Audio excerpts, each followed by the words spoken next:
Hari ini order, besok langsung kirim. Kaos bola eksklusif merchandise Starting Eleven. Order sekarang, klik link di deskripsi. When they're down, when they are chased, find a way to win.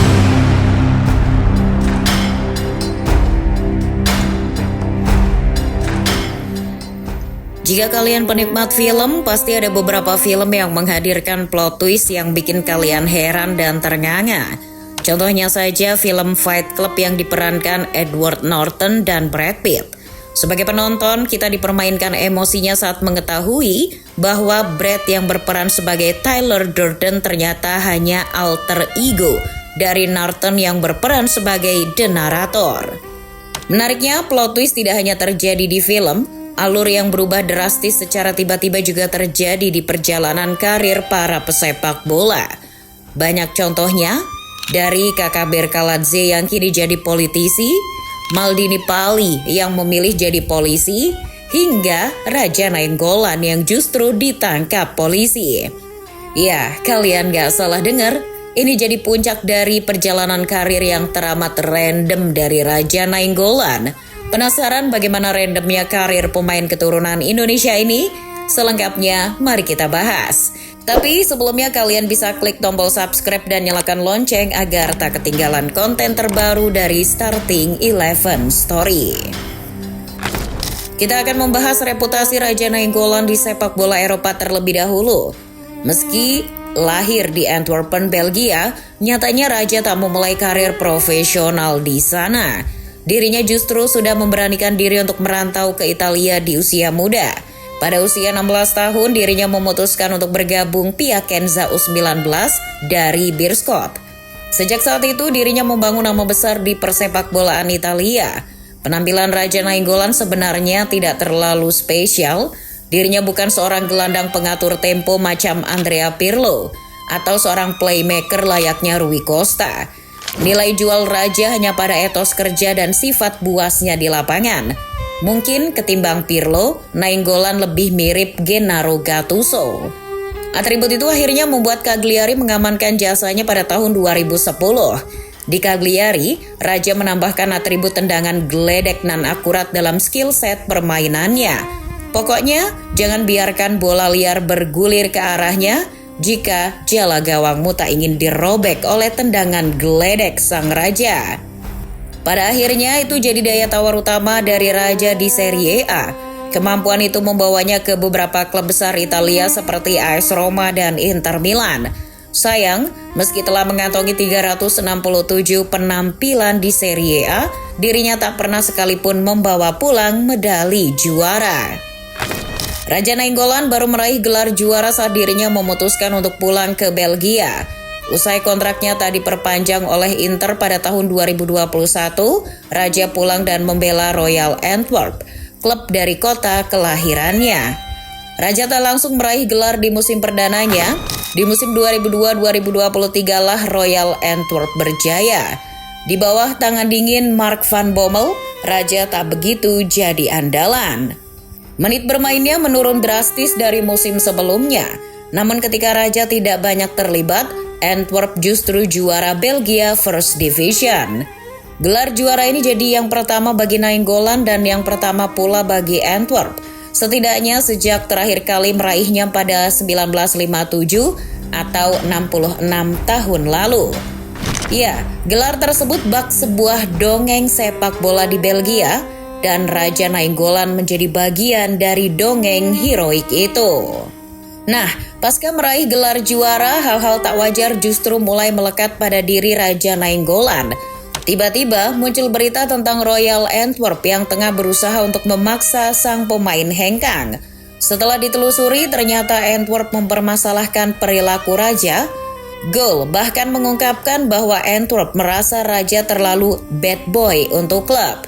Di masa-masa akhirnya bersama Antwerp, ia kerap bertingkah laku buruk. Di antaranya ditangkap polisi karena mengendarai mobil tanpa surat izin mengemudi, serta menghisap rokok di bangku cadangan. Bahkan, petinggi klub yakni Paul Geysens merasa Nainggolan sudah tidak fokus lagi terhadap profesinya sebagai pesepak bola. Ia curiga ada pekerjaan lain yang sedang ditekuni Nainggolan. Setelah putus kontrak dengan Royal Antwerp pada Januari tahun 2023, Raja kembali ke Italia untuk memperkuat klub antah berantah Spal. Kala itu, Daniele De Rossi yang berstatus pelatih Spal meminta secara langsung pada Raja untuk membantunya.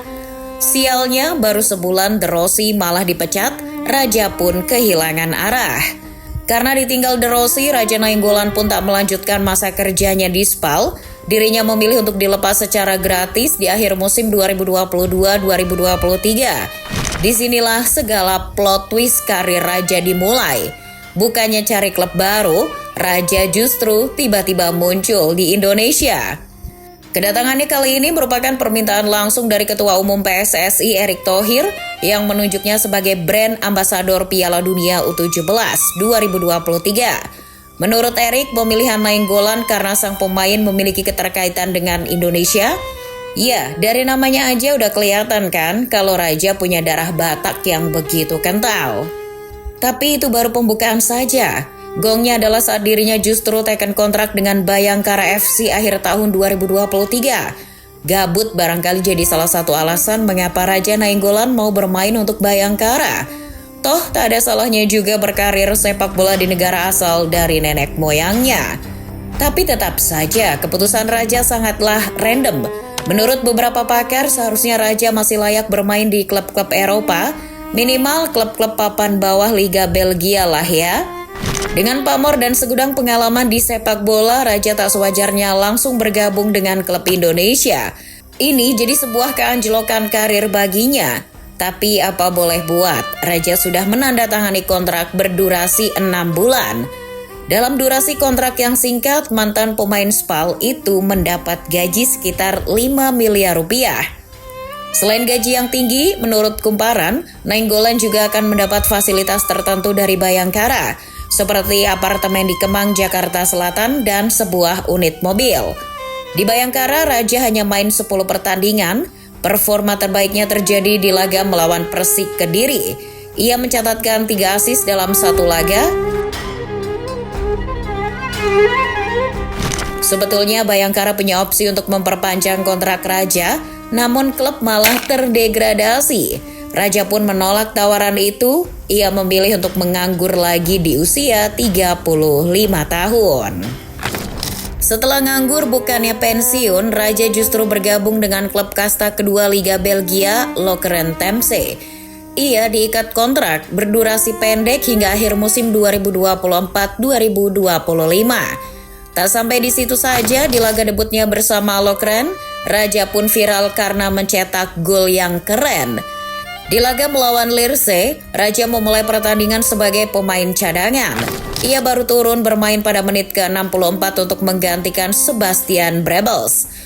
Doi hanya butuh 6 menit untuk membuktikan kelasnya. Raja Nainggolan langsung berhasil mencetak gol keren itu tadi. Mengapa keren? Karena golnya diciptakan dari sepak pojok langsung.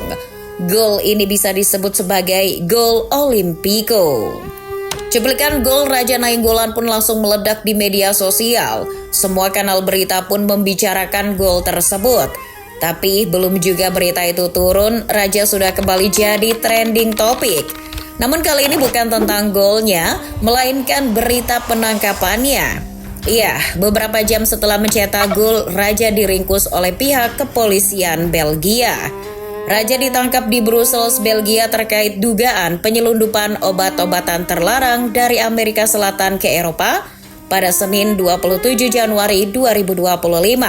Sesaat setelah Raja Nainggolan ditangkap, polisi federal Brussels langsung melakukan 30 penggeledahan di provinsi Antwerpen dan sekitar Brussels hingga berhasil menyita 2,7 kg kokain. Dilansir BBC, penangkapan Nainggolan ini berakar dari otoritas setempat yang dalam beberapa bulan terakhir menyelidiki dugaan penyelundupan kokain yang dikirim dari Amerika Selatan dan pendistribusiannya di Belgia. Nainggolan kemudian ditangkap karena memiliki sejumlah barang bukti. Di samping itu, koneksi bisnisnya diduga terlacak memiliki keterlibatan. Kasus ini kembali mengingatkan kita kepada pernyataan Paul Geysens beberapa tahun lalu. Tertangkapnya Raja seakan membenarkan kecurigaan Paul terhadap bisnis yang dijalankan Nainggolan saat masih berseragam Royal Antwerp.